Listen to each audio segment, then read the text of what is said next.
السلام علیکم۔ وضو کے فرائض اور سنتیں۔ بسم اللہ الرحمن الرحیم۔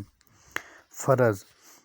وضو میں 4 فرض ہیں، ان کا دھیان رکھنا بہت ہی ضروری ہے۔ اگر ایک بھی فرض رہ گیا یا صحیح طرح سے نہیں ہوا تو وضو نہیں ہوگا اور اس کے بغیر نماز بھی نہیں ہو سکتی۔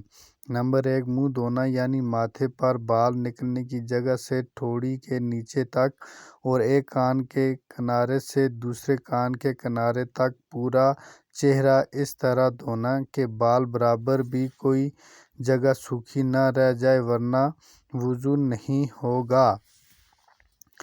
نمبر 2، کونیوں سمیت دونوں ہاتھوں کو دھونا۔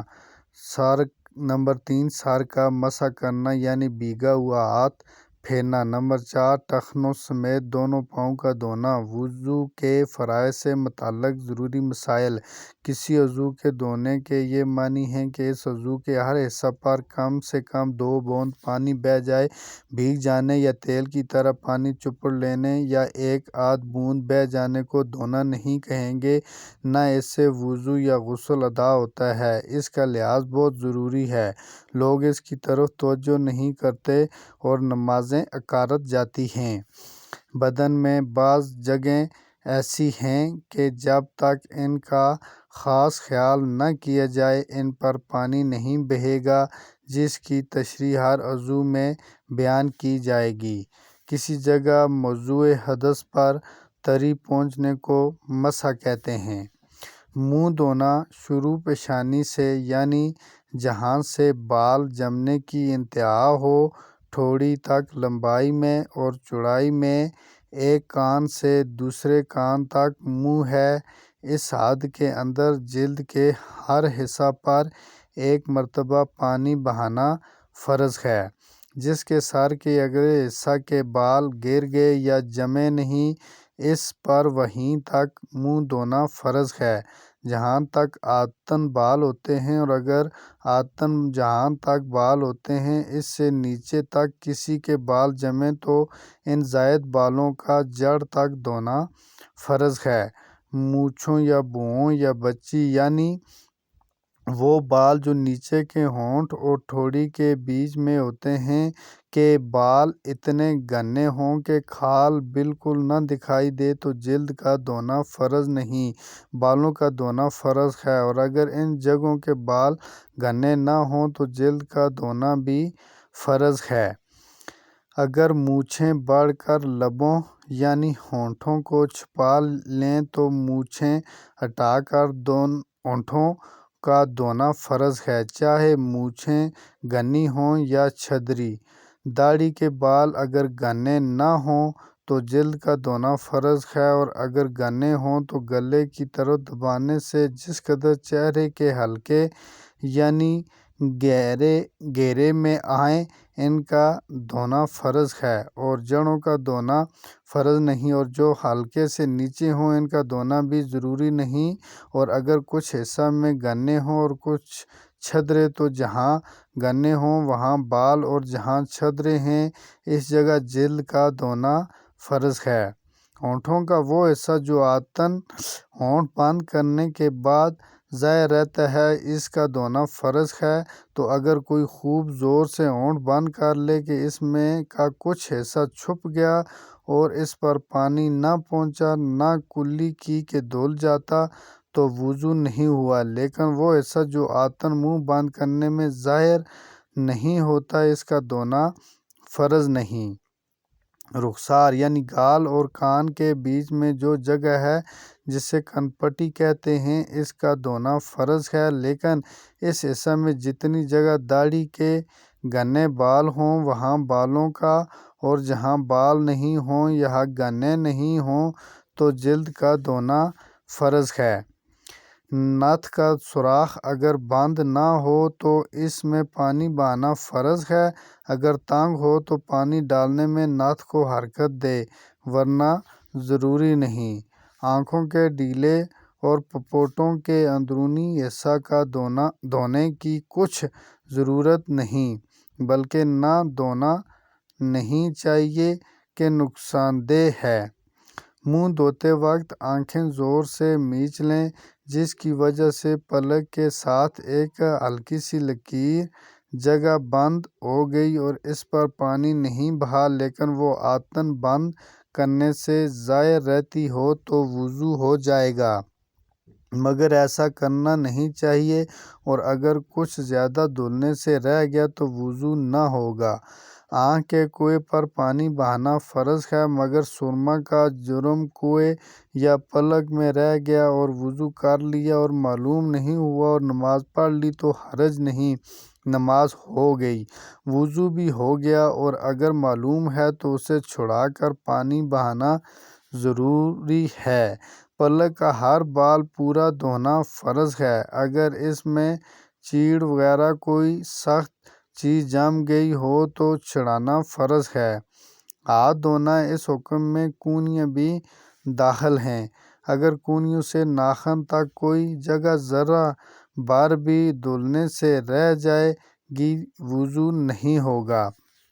ہر قسم کے جائز ناجائز گہنے، چھلے، انگوٹھیاں، پونچیاں، ایک زیور جو کلائی میں پہنا جاتا ہے، کنگن، کانچ، لاک وغیرہ کی چوڑیاں، ریشم کے لچھے وغیرہ اگر اتنے تنگ ہوں کہ نیچے پانی نہ بہے تو اتار کر دھونا فرض ہے، اور اگر صرف ہلا کر دھونے سے پانی بہہ جاتا ہو تو حرکت دینا ضروری ہے، اور اگر ڈھیلے ہوں کہ بے ہلائے بھی نیچے پانی بہہ جائے گا تو کچھ ضروری نہیں۔ ہاتھوں کی آٹھوں گائیاں، انگلیوں کی کروٹیں، ناخنوں کے اندر جو جگہ خالی ہے، کلائی کا ہر بال، جڑ سے نوک تک، ان سب پر پانی بہہ جانا ضروری ہے۔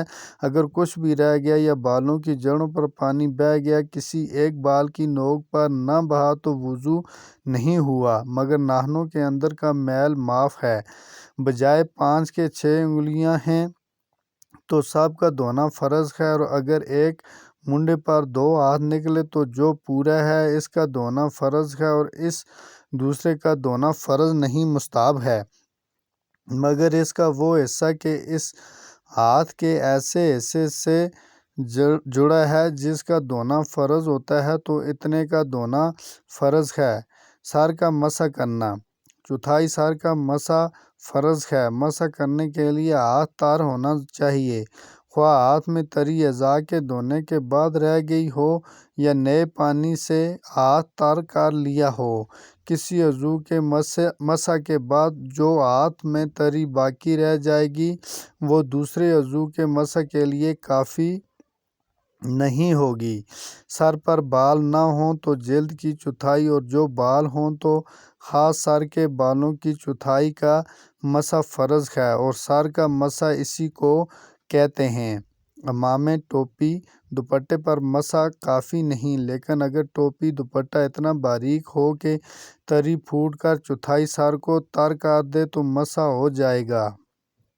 سر سے جو بال لٹک رہے ہوں ان پر مسح کرنے سے مسح نہیں ہوگا۔ پاؤں کو گھٹنوں سمیت ایک دفعہ دھونا، چھلے اور پاؤں کے گہنوں تک وہی حکم ہے جو اوپر ہاتھ کے گہنوں کے بارے میں بیان کیا گیا۔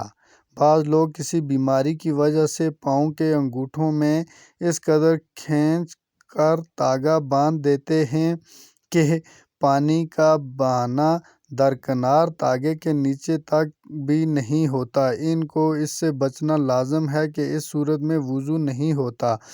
خائیاں اور انگلیوں کی کروٹیں، تلوے، ایڑیاں، کونچیں یعنی ایڑیوں کے اوپر موٹے پٹھے، سب کا دھونا فرض ہے۔ جن اعضاء کا دھونا فرض ہے ان پر پانی بہہ جانا شرط ہے، یہ ضروری نہیں کہ قصداً پانی بہائے، اگر بلا قصد و اختیار بھی ان پر پانی بہہ جائے، مثلاً بارش ہوئی اور اعضائے وضو کے ہر حصہ سے 2 2 قطرے بارش کے پانی کے بہہ گئے، پانی کے بہہ گئے اور وہ اعضاء دھل گئے اور سر کا چوتھائی حصہ نم ہو گیا یا کسی تالاب میں گر پڑا اور اعضائے وضو پر پانی گزر گیا، وضو ہو گیا۔ جس چیز کی آدمی کو عموماً یا خصوصاً ضرورت پڑتی رہتی ہے اور اس کی احتیاط رکھنی مشکل ہو، ناخنوں کے اندر یا اوپر یا اور کسی دھونے کی جگہ پر یہ لگے رہ جاتے ہوں تو چاہے یہ چیز جرم دار ہو چاہے اس کے نیچے پانی نہ پہنچے، چاہے سخت چیز ہو، وضو ہو جائے گا۔ جیسے پکانے گوندنے والوں کے لیے آٹا، رنگریز کے لیے رنگ کا جرم، عورتوں کے لیے مہندی کا جرم، لکھنے والوں کے لیے روشنائی کا جرم، مزدور کے لیے گارا مٹی، عام لوگوں کے لیے کنویں یا پلنگ میں سرما کا جرم۔ اسی طرح بدن کا میل، مٹی، غبار، مکھی، مچھر کی بیٹ وغیرہ۔ کسی جگہ چھالا تھا اور وہ سوکھ گیا مگر اس کی کھال الگ نہیں ہوئی تو کھال الگ کر کے پانی بہانا ضروری نہیں بلکہ اس چھالے کو کھال پر پانی بہا لینا کافی ہے۔ پھر اس کو الگ کر دیا تو اب بھی اس پر پانی بہانا ضروری نہیں۔ مسئلے کی سلین اعضائے وضو پر چپکارا کیا وضو نہ ہوگا کہ پانی اس کے نیچے نہ بہے گا۔ وضو کے فرض ادا کرنے سے وضو تو ہو جائے گا پر ثواب تمام سنتوں کے ساتھ ادا کرنے پر ہی ملتا ہے، لہٰذا سنتوں کے بارے میں بھی پوری جانکاری ہونا ضروری ہے۔ سنتیں: نیت کرنا یعنی اللہ تعالیٰ کا حکم ماننے کی نیت سے وضو کرنا۔ بسم اللہ سے وضو شروع کرنا۔ دونوں ہاتھوں کو گھٹنوں تک 3 بار دھونا، پہلے دایاں اور پھر بایاں ہاتھ دھونا۔ دانتوں میں مسواک کرنا، کم سے کم 3 بار دائیں بائیں اوپر نیچے کے دانتوں پر دائیں ہاتھ سے 3 بار کلی کرنا۔ روزہ دار نہ ہو تو غرارہ بھی کریں۔ دائیں ہاتھ سے 3 بار ناک میں پانی چڑھانا، بائیں ہاتھ سے ناک صاف کرنا۔ داڑھی کا خلال کرنا یعنی انگلیوں کو گلے کی طرف سے داڑھی میں ڈال کر ایسے پھیرنا جیسے کنگھا کرتے ہیں۔ ہاتھ پاؤں کی انگلیوں کا خلال کرنا۔ وضو میں دھلنے والے ہر حصہ کو 3 بار دھونا۔ پورے سر کا مسح کرنا، کانوں کا مسح کرنا، ترتیب سے وضو کرنا۔ داڑھی کے جو بال منہ کے دائرے سے باہر ہیں ان کا مسح کرنا۔ وضو میں دھلنے والے حصوں کو پے در پے دھونا یعنی ایک حصے کے سوکھنے سے پہلے دوسرے کو دھونا۔ ہر مکروہ کام سے بچنا۔ تو جس بھائی کو یہ ویڈیو پسند آئی ہو وہ لائک ضرور کرے میری ویڈیو کو اور شیئر کرے، میرے چینل کو سبسکرائب کریں تاکہ ہر آنے والی اس طرح کی اسلامی ویڈیو آپ تک پہنچ سکے، تاکہ آپ معلومات حاصل کر سکیں۔ السلام علیکم ورحمۃ اللہ۔